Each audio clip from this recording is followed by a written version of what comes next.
nasa atin na si Attorney Michael Powa. Attorney Michael Powa, sir, magandang umaga po. You very calm.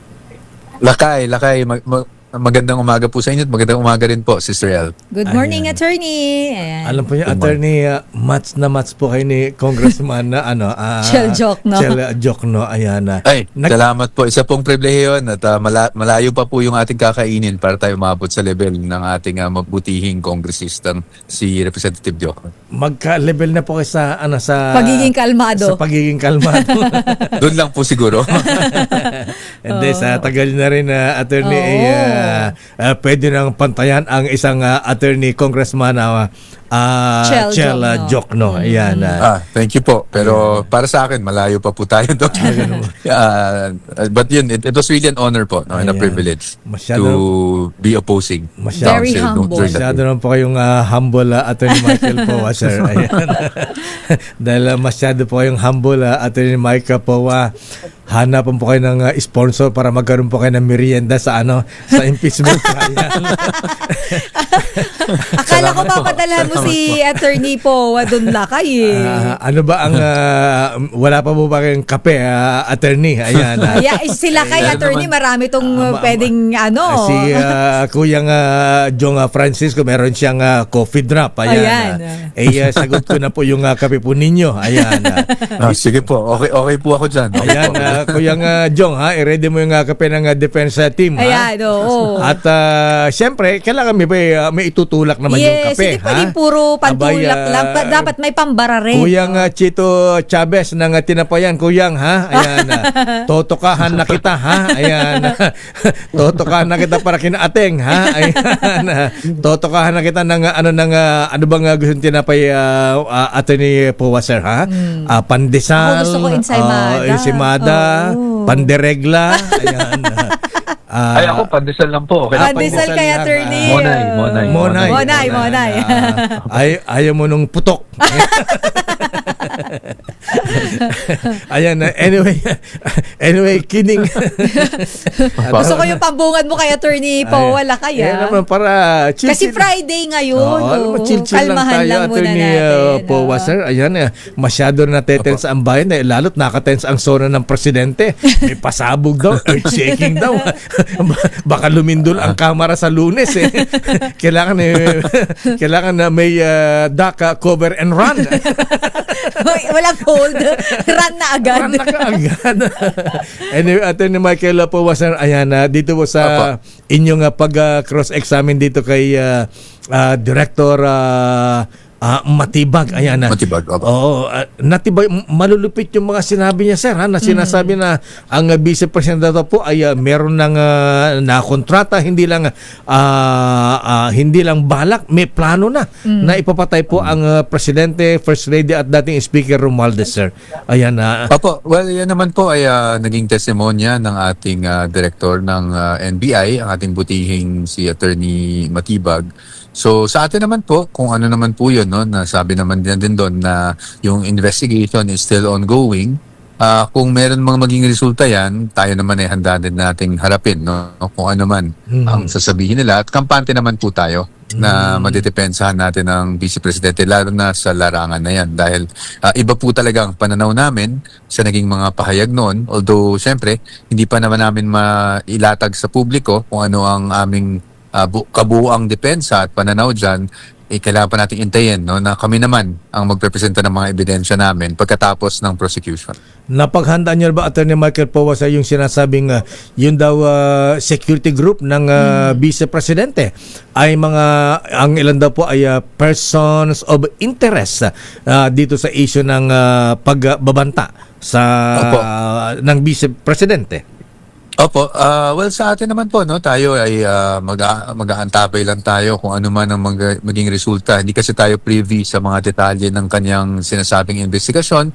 Ganun pa man, malaki naman ang tiwala natin sa ating mga men in uniform, ika nga, na I don't think they would engage in something like that. But again, I don't want to prejudge anything or preempt anything. Nagsabi naman pong ating butihing direktor na talagang meron silang ginagawang investigasyon. So hintayin lang po siguro natin yung resulta kung sakali, and then we will respond to issues then. Sa next sa article, Attorney Powa, sir, ayan, yung pagsusumpi na po dito sa tax and bank records ng mag-asawang Vice at Attorney Manscarpio. Ito ba ano ang aksyon nyo? Tutulan nyo ba yan o haharapin nyo ng ano yan? Haharapin nyo na sa korte? Opo. Well, ang nasabi naman natin nung oral arguments, inilatag natin yung ating mga punto kung bakit dapat hindi pwedeng isapina itong mga ganitong mga bagay, mga financial records spanning all the way back to 2007. Pero ganun pa man, nirerespeto natin ang naging ruling ng ating presiding officer at ng impeachment court. Ngayon naman po, dyan naman parati yung option na kung kami talaga gustong umakyat sa Supreme Court, palagay namin nandyan yung option. Although sa ngayon, di pa namin pinag-iisipan na umakyat at kung sakali mang mailabas nga yung mga bank records, siguro mag-object na lang kami kung sa tingin namin na kailangan mag-object sa tamang panahon. Pero kung ano man po ang mangyari, handa naman po tayo. Tayo naman po, sa totoo lang, in-anticipate na po natin yung posibilidad na talagang ipapasupina at mapagbibigyan yung supina na yan. So, tayo, kung lumabas man lahat yan, handa po tayong depensahan at sa aming pananaw po, sa aming pagsusuri, wala namang basihan yung mga aligasyon. So, haharapin natin yan punto per punto. Attorney Powa, medyo related, pero ang Vice President po ba ay nasa Pilipinas na? Dahil siya po pala ay out of the country?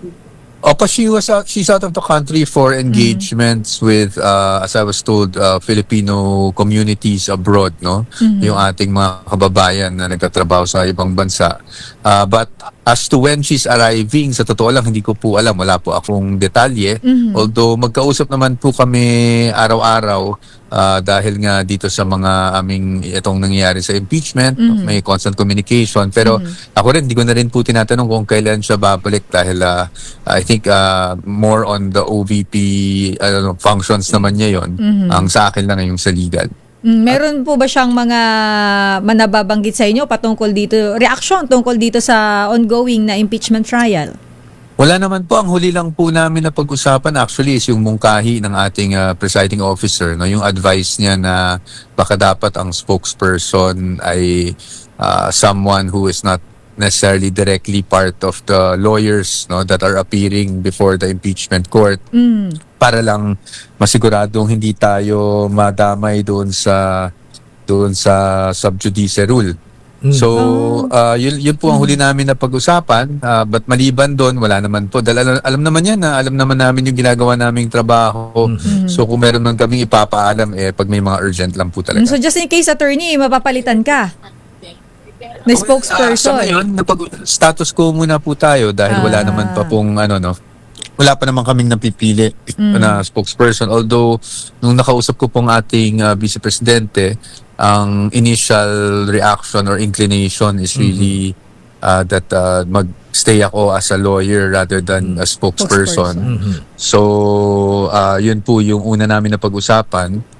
At sa ngayon, wala pa naman tayong nahanap So, sa ngayon, talagang status quo muna. Ako pa rin muna. Mag-iingat lang po siguro ako lalo just to make sure na hindi tayo... Dahil naintindihan ko, out of pure concern din yung kay presiding officer Alam niya na sa takbo ng mga ng proceedings sa susunod na mga araw, baka hindi malayong posibilidad na matanong kami ng media out of the blue at baka may masabi kami that might be interpreted as talking about the merits. Ikaw na lang, Atty. Michael po, kasi gamay na kami sa iyo Ako, maraming salamat po.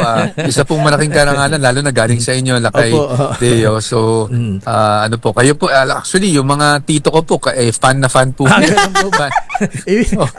Anong pangalan? Batiin natin kaagad sila, Atty. Ayan, sino mga tito mo na yan, naku, nakakahiya naman. Siguro. Friday naman ngayon Gusto ko lang paabot sa inyo na talagang karangalan po para sa akin na nanggaling sa inyo yung ganyang mga kasalita. Napaka really kind words po on my part. Si Uncle, batiin mo na si Uncle. Hindi na po siguro dito. Huwag natin isali. Ayan, Atty. Michael po, sir, isa pa po, ayan bakit sa tingin namin parang chill-chill lang, makalma ang Vice Presidente?